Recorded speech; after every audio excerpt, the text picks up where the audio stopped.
just since I've even been out of college with Pickett, where we were working, like even in Centerton area, to that's like what people would consider downtown Bentonville now. You know, That's Centerton back then. And Centerton's growing like Yeah. crazy. Yeah. So I just can't really get my brain around what that donut's going to move out to Right. in 10 years. I think it's going to do as much in 10 years as it has the last 20. Yeah.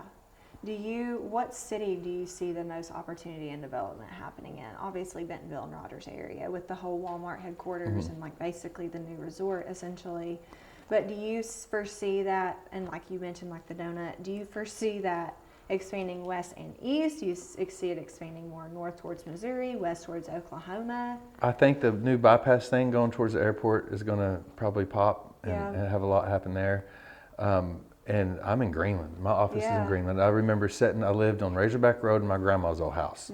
Okay, it was my dad's first indoor toilet when it was built in the 50s.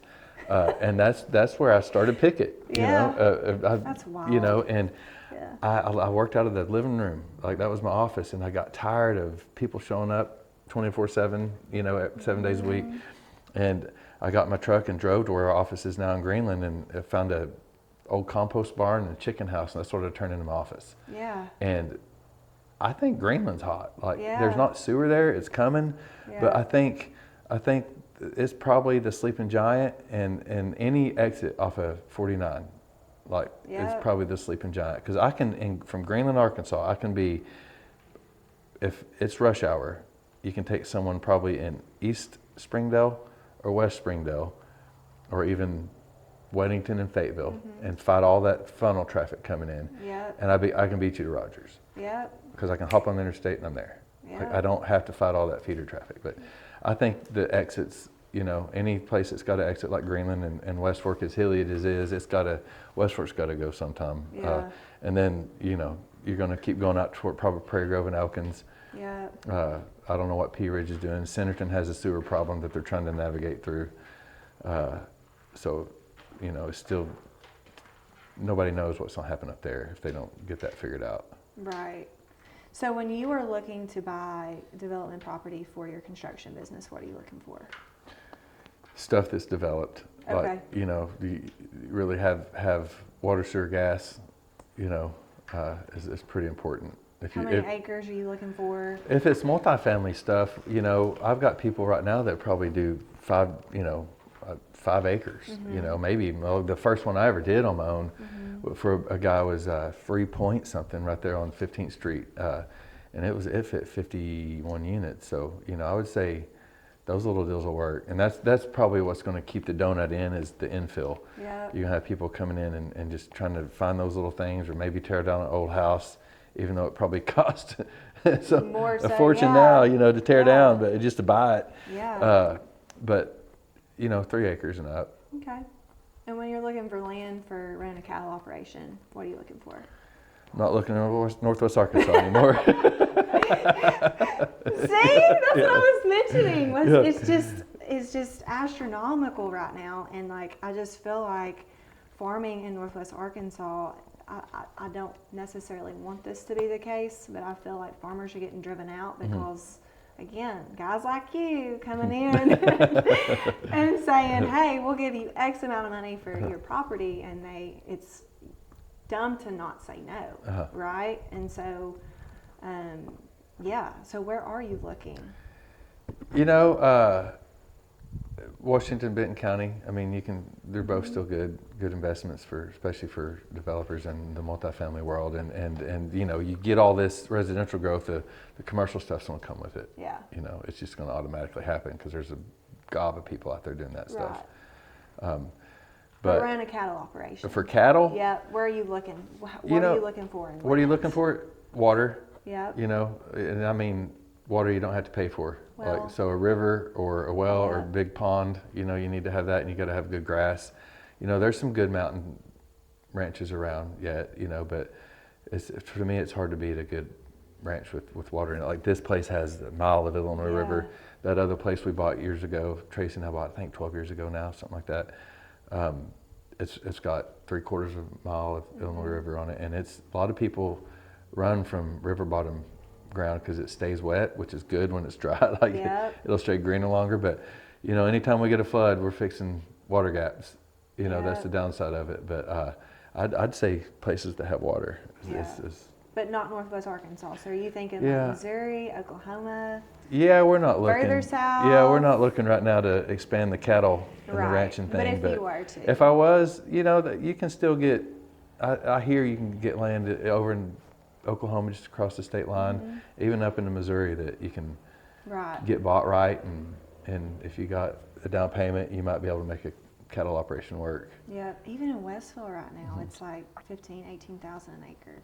Good night. I know. Yeah, yeah. And so it's very hard to, kind of like we were talking about earlier, to buy a farm, throw cows on it, and make money, especially with how, you know, cattle market's so high right now and interest rate. And Yeah. Yeah, it'd be a tough bet right now if a guy was to say, "I want to go buy a ranch and stock it with cattle." It'd be a tough sell. You know, for as high as everything is right now, you need one of them needs to get cheaper. yeah, You know, I agree. one of the two, not both. I agree. You know, you know, we like I say, we do the beef, and Tracy handles all that, and I see people on social media Yeah. complaining about how high beef is, Yeah. and it's like the people complaining about it have no idea what it's like to figure out how you're gonna to have to sell cows because you can't afford hay. Right. You know, and when it's times like this, everybody's buying a new tractor. And people want to say, "Oh, well, buying a new tractor, cattle market." Yeah, because that's the only time guys can afford to do it, if Right. that's all they do for a living. Right. And you know, I've heard that behind the Angus cells, all the registered Angus cells, people used to tell me there's an oil well behind every registered Angus cell. You know, and that's what it takes nowadays. You know, I wouldn't be able to do what we've done. I wouldn't have been able to buy that other ranch and grow our operation outside of what my dad and grandpa had started without Right. Pickett Construction. People do not understand the time and effort and cost it takes to raise a cattle. Yeah. I've always said it's not just owning cattle, it's raising Yeah. cattle. You It's raise raising them. beef. Yeah. I mean, it's just like you grow cotton, you grow Yeah. corn. It's like you raise cattle. Yeah. I've always said It's that. like we get people wanting to partner in the buck and bull deal, and it's like, well, why isn't it just 50-50 and you just run the Yeah. cow? Like, well, what about honestly, the most multi-million-dollar ranch that goes on? Who pays for Right, that? Who right. pays for the truck? Who pays for the tractor? Who pays for the manages feed? all that? Who's fixing the fences when these knucklehead Yeah. bulls fight, you know, every time the temperature dips? Yeah. You know, what about Connor and Steve, the guys feeding them? You know, people don't think about that stuff, Yeah. you know. But, yeah, it'd be a tough sell. With land high and cattle high, it'd be hard. I don't think you could buy land in this area and make it work. So, what are you looking for when you are looking to buy big parcels of land? So if the development thing comes into play and looking for opportunity, not just something to have and hold. So I think there's still opportunity in the recreational world. Okay. And I've done it, you know, bought my cabin land, but I still think you could go to Madison County and Newton County and you know, out from outside of Northwest Arkansas a little bit within, Yeah. you know, probably hour and a half, 2 hour drive, and buy land that's not developed at all. And if you've got the means and the resources and the time, fix it up. Yeah. Like I've done it with some places out in Madison County and put in roads and trails and held it and hunted on it and enjoyed it, and then let the property value increase and turn around and sell it. You know, I think there's a pretty big push for that kind of stuff over in that part of the world, especially closer you get to the Buffalo River. So, just ending on this note, what is one piece of advice that you would tell any young person just trying to make it, especially in like the farming, purchasing land, that whole realm? So there was a man that I met at a young age that said something to me, and it's two things. It's don't bite the hand that feeds you. And another one that really stuck was, there's nothing that succeeds like success. And those two things have always stuck with me. And so I feel like those have worked for me. So I always tell people that. And another one is, don't ask someone to do something you haven't done or are not willing to do. I've heard that. If it's out in the workforce. I agree with that, yeah. And I've done it. Like I've had a sewer line blow up on my face because I told them,